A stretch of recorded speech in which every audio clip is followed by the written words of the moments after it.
ቁመቱ እንዲያድግለት በየቀኑ እግሩ ላይ መርፌ ይወጋ ነበር። የተፈጥሮ እድገት ውስንነት ያለበት ይሄ ትንሽዬ ልጅ በዓለም ላይ ጀግና ከሚባሉ እግር ኳስ ተጫዋቾች መካከል አንዱ ይሆናል ብሎ ማንም አልጠበቀም ነበር። ሜሲ ይባላል። እናም ይህ የእግር ኳስ ጀግና ልብ የሚሰብር የልጅነት ጊዜ ነበረው። ሜሲ ከእድሜው አንጻር ቁመቱ በጣም ትንሽ ነው። በሱ እድሜ ያሉ ልጆች በጣም ይበልጡታል። ልጅ እያለ ከአያቱ ጋር ኳስ ለማየት ይሄድ ነበር። ያኔ ነበር ለእግር ኳስ ጥልቅ ፍቅር ያደረበት። እናም አንድ ቀን ጨዋታ ላይ ሄዶ አንዱ ተጫዋች ጨዋታው እስኪጀመር ድረስ አልመጣም ነበር። ሜሲም አሰልጣኙ ምን እንደሚያደርግ ግራ እንደገባው ሲያይ ቀስ ብሎ ለአያቱ እኔ ልጫወት ብሎ ጠየቃት። አያቱም ሜሲ በጣም መጫወት እንደፈለገ ስታይ አሰልጣኙን ጠየቀችለት። ግን አሰልጣኙ ሜሲን ሲያየው በጣም ትንሽ ስለሆነ ሊተማመንበት አልቻለም። ይህን የሚያክል ህፃን እንዴት ሊጫወት ይችላል ብሎ አሰበ። ግን አያትይቷ በእኔ ይሁንብ ብላ ስለ ሜሲ ጉብዝና ማውራት ጀመረች። ሜሲም ለአሰልጣኙ የፈለገው ቦታ ቢያደርገው መጫወት እንደሚችል ነገረው። አሰልጣኙም የጎደለውን ቦታ መሙላት ስለነበረበት ትንሹን ሜሲ እንዲጫወት ፈቀደለት። ልክ ሜሲ ያንን ጀርሲ እንደተቀበለ የእግር ኳስ ህይወቱ ሀ ብሎ ጀመረ።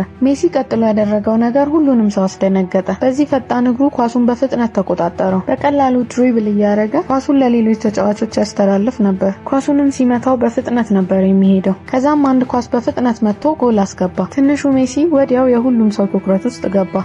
አሰልጣኙም ለአያትየዋ ሜሲን ሁሌ ይዛው እየመጣች እንዲለማመድ ነገራት። በዛች ሰዓት ማንም ሰው ሊዮኔል ሜሲ የሚባለው ስም በዓለም ዙሪያ ሁሉ የሚጠራ ስም ይሆናል ብሎ አላሰበም ነበር። ሁሌ ጎል ሲያስገባ ጣቶቹን ወደ ሰማይ ይጠቁማል። ምክንያቱም ማንም ባልተማመነበት ጊዜ የተማመነችበት አያቱ እንዳሳካውና እንዳሸነፈ ሊነግራት ነበር ቀና የሚለው። ያለ አያቱ ዛሬ ላይ ሜሲ የሚባል የእግር ኳስ ሌጀንድ አይኖርም ነበር። አያቱ የሜሲ የስኬት መንገዱ ነበረች። ትንሹን ሜሲ ሁሉም ሰው አይችልም ብሎ ሲጠራጠረው አያቱ ግን በሱ ተማምና ታበረታታው ነበር። በዓለም ላይ እንዳንተ ያለ ጀግና እግር ኳስ ተጫዋች አይኖርም ትለው ነበር። ሜሲም አላሳፈራትም። የትም ቦታ ሲሄድ ኳስ መምታት ነበር ስራው። ኳስ እንኳን ባይኖር ወረቀቶችን ሰብስቦ ኳስ ሰርቶ እሱን ይመታ ነበር። ባገኘው ነገር ሁሉ ይለማመድ ነበር። ለኳስ ያለው ፍቅር በህይወቱ ካለ ከምንም ነገር በለጠ። ሜሲ በጣም ይወደው የነበረው ጊዜው ክላስ ካለቀ በኋላ ከጓደኞቹ ጋር ኳስ መጫወት ነበር። ሜሲ ጠንክሮ መስራቱና በተፈጥሮ የተሰጠው ችሎታው ተደምረው ሜዳውን ይቆጣጠረው ጀመር። ሜሲ ምንም አይነት ቲም ውስጥ ቢገባ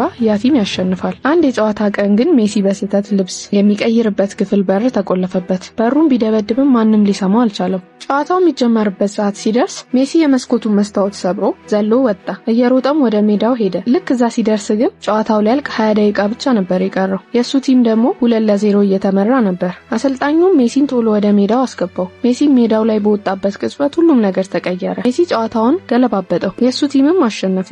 ሜሲ እግር ኳስ ላይ ጎበዝ ቢሆንም የእግር ኳስ ቪዲዮ ጌም ላይ ግን ሁሌ እንደተሸነፈ ነው። ግን ምንም ያህል ጌሙን ባይችልም ሁሌም የእግር ኳስ ግጥሚያ ካለው ቪዲዮ ጌም ሳይጫወት አይወጣም። እሱና ጓደኞቹ የሚወዱትን ማሊያ ይለብሱና ጌሙን ይጫወታሉ። ሜሲ ሁሌም የኤፍሲ ባርሴሎናን 10 ቁጥር ማሊያ ነበር የሚለብሰው። ይህን ሲያደርግ ግን 10 ቁጥር ወደፊት ለብሶት ብዙ ድሎችን የሚያገኝበት የራሱ መለያ ይሆናል ብሎ አስቦ አያውቅም ነበር።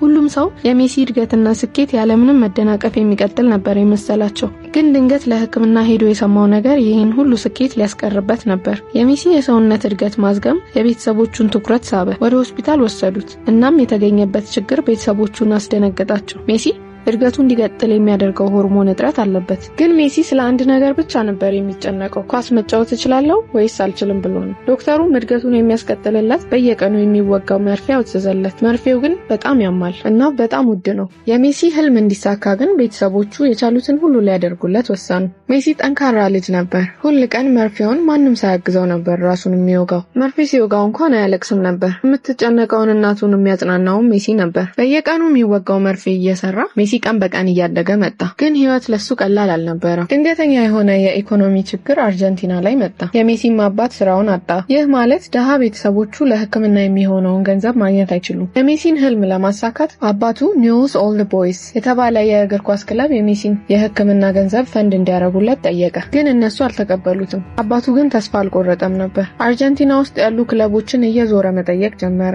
ሁሉም ግን ሜሲን ሊቀበሉት አልቻሉም። ሁሉም የእድገት ውስንነት ያለበት ልጅ የትም አይደርስም ብለው ያስቡ ነበር። እናም ገንዘባቸውን እሱ ላይ ማባከን አልፈለጉም። እንደ እድል ሆኖ ግን ስፔን ያለ አንድ ክለብ ለሜሲ እድል ለመስጠት ወሰኑ። ኤፍሲ ባርሴሎና ነበር። ለመጀመሪያ ጊዜ ሜሲ ወደ ባርሴሎና ዩዝ አካዳሚ ሲሄድ ማንም በዚህ ትንሽዬ 13 ዓመት ልጅ አልተማመነም ነበር። ይቀልዱበትና ወደ ቤቱም እንዲሄድ ይነግሩት ነበር። ሜሲ በዚህ እድሜው ከእኩዮቹ ስድብን ያስተናግድ ጀመር፣ ግን በማንም ንግግር ተስፋ አልቆረጠም። አንድ የሜዳ ላይ ሲወጣ በችሎታው ሁሉንም አፋቸውን አዘጋቸው። ከዛ በኋላ ማንም ደፍሮ አልቀለደበትም።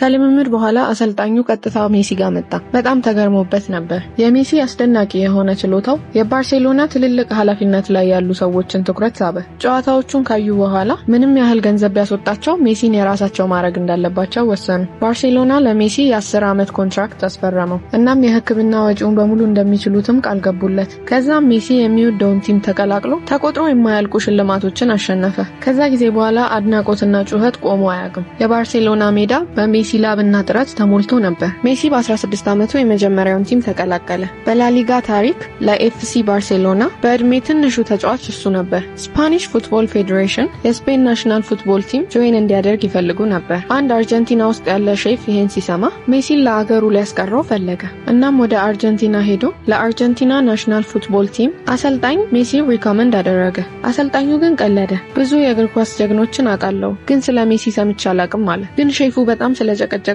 ከአጠገቡ ዞር እንዲልለት ብቻ የሜሲን ጨዋታዎች የያዘ ሲዲ ተቀበለው። በመጀመሪያ ምንም አልመሰለውም ነበር። ሲዲውን ከከፈተው በኋላ ግን አይኑን መንቀል አልቻለም። ሜሲ ለኳስ ነው የተፈጠረው። አሰልጣኙም ለአርጀንቲና ፉትቦል አሶሲዬሽን ሪፖርት አደረገ። ከዛም ምንም አይነት ወጪ አውጥተውም ቢሆን ሜሲን የራሳቸው ለማድረግ ወሰኑ። ከ40 ደቂቃ በኋላ የሜሲ አባት ከነሱ ተደወለለት። ሜሲም ሀገሩን ለማገልገል ናሽናል ቲሙን ጆይን ለማድረግ ወሰነ። እንደዛም ቢሆን ግን የሜሲ ዋና ክለብ ኤፍሲ ባርሴሎና ነበር። ያኔ ባርሴሎና በጣም ብዙ ጀግና ተጫዋች ነበራቸው። ሜሲ ጎበዝ ቢሆንም ግን ገና ጀማሪ ተጫዋች ነበር። ተጫዋቾቹም ወደዱት። እንደ ታናሽ ወንድማቸው ነበር የሚንከባከቡት። እዚህ ሜሲ በህይወቱ ወሳኝ የሚላቸውን ጓደኞችን አፍርቶበታል። ሮናልዲኒዮ አንዱ ነበር። ከሜሲ ጋር የቅርብ ጓደኞች ሆነው ነበር። ሜሲ ባርሴሎና ላይ ያገባው የመጀመሪያ ጎል ከሮናልዲኒዮ ተቀብሎ ነው። ጎል ካገባ በኋላ ሮናልዲኒዮ መጥቶ በጀርባው ተሸከመው። ይሄ ነገር ብዙዎች የማይረሱት ትውስታ ሆኖ በአድናቂዎቹ አእምሮ ውስጥ ተቀምጦ ነበር። ሮናልዲኒዮ ጓደኛውም መሪውም ነበር።